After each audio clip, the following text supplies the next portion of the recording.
Dia didatangi oleh seorang kakek-kakek. Seorang kakek-kakek naik delman. Orang tua itu berambut putih panjang, menaik delman, tapi di dalam delman itu ada isinya kotak-kotak emas. Akhirnya Mbak A itu nyamperin si orang tua itu. Kenapa ya Mbah? Mbah kesini itu pengen nawarin kamu. Kalau kamu mau. Ini di delmanku ada 4 kotak emas. Dan kalau masih kurang nanti aku bawakan lagi. Loh kenapa Mbah? Tawaran apa itu? Kalau kamu mau kaya, ini bisa tak kasihkan ke kamu, emas-emas ini. Tapi syaratnya kamu harus ngasih aku ayam hitam. 1 ayam hitam laki-laki.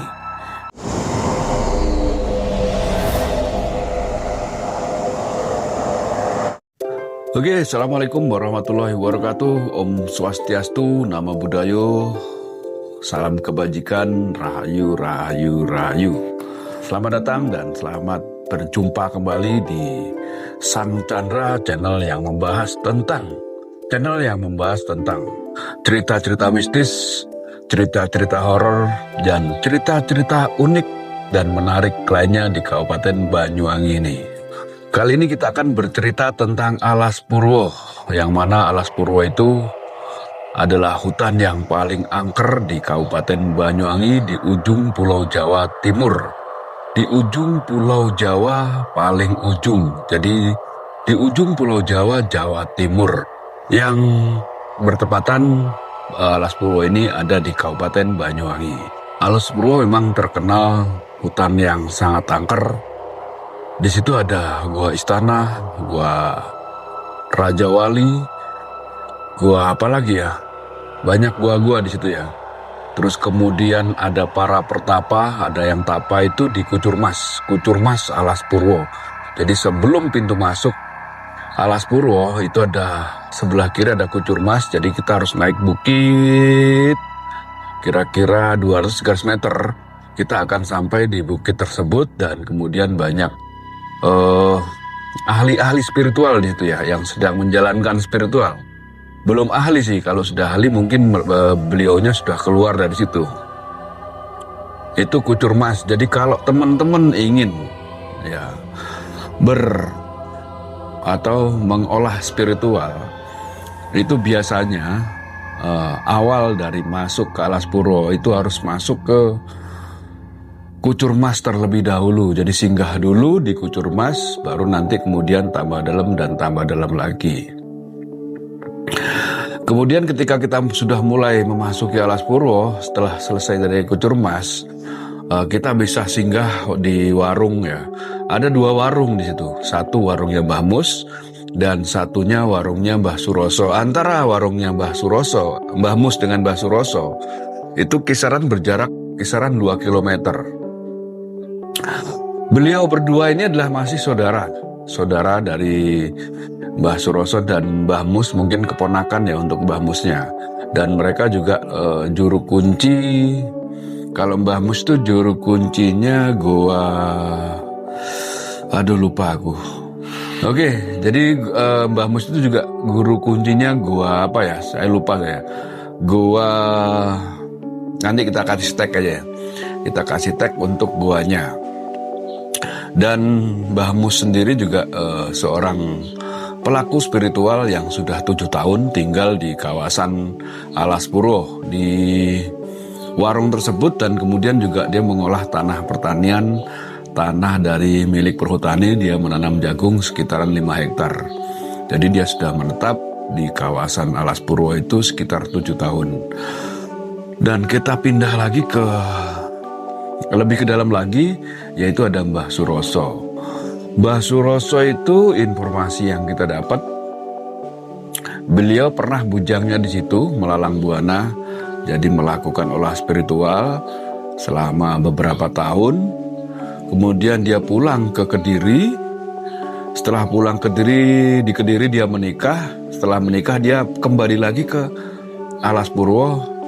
Beliau membuat warung di situ dan kemudian di belakangnya itu ada padepokan yang sangat besar sekali padepokannya ya. Padepokannya itu untuk istirahat. Kalau ada tamu-tamu atau teman-teman atau kalian semua berkunjung di Alas Purwo bisa beristirahat di lokasinya Mbah Suro. Dan di warung tersebut itu kira-kira sudah berumur 25 tahun. Saat ini Mbah Suroso lengkapnya. Lebih gampang kita panggil Mbah Suro. Mbah Suro itu berusia 99 tahun. Beliau memiliki seorang istri, yang nggak tahu istri yang keberapa ya.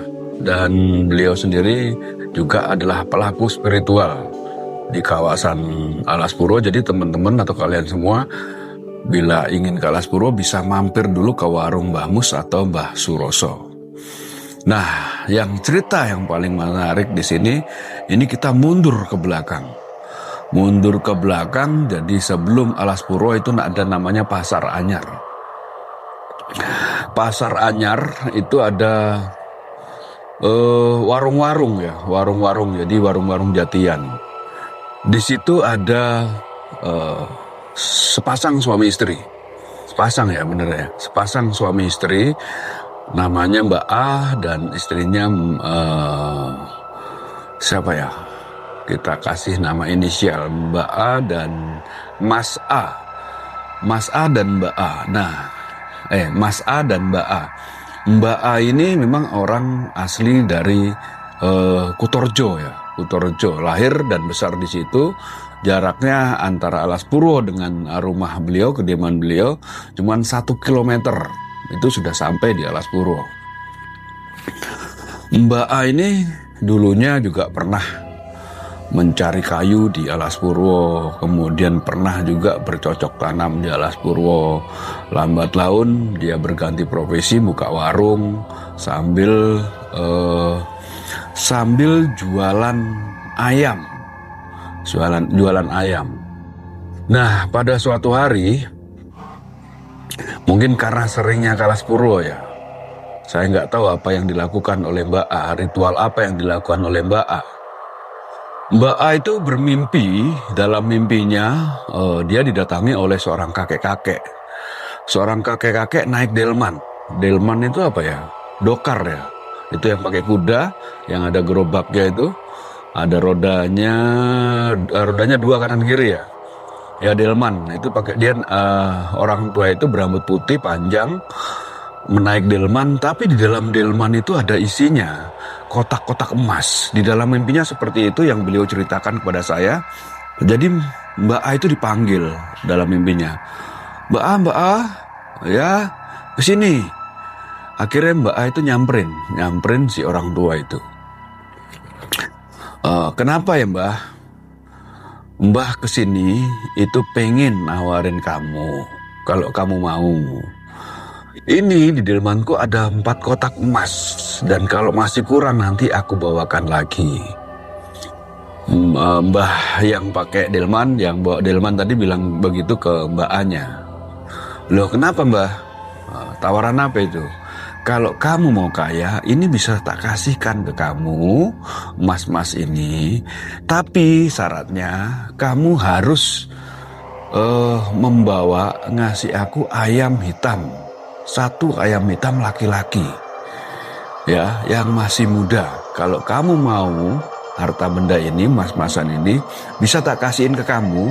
Cuman aku minta ayam hitam yang masih muda. Gitu aja. Nanti kalau kamu oke, kalau kamu mau, aku akan datang kembali. Habis itu si mbahnya balik kanan, dia menuju ke Alas Purwo, kemudian hilang. Esok harinya, karena si Mbak A ini masih punya orang tua, dan orang tuanya juga masih ibaratnya juga ditokohkan di situ ya. Jadi orang pinter lah. Mbak A bercerita kepada si bapaknya, Pak, aku tadi malam mimpi kayak gini. Aku mau dikasih emas sama orang tua dari Alas Purwo. Cuman dia minta syaratnya 1 ayam jantan yang berkulit hitam, berbulu hitam. Wah, bapaknya bilang itu anakmu mau jadikan tumbal. Kalau kamu mau, nanti anakmu yang berinisial J itu nanti bisa mokat. Nah, akhirnya Mbak A berpikir dan nggak mau untuk melanjutkan apa ya, permintaan dari si mbah-mbah tadi.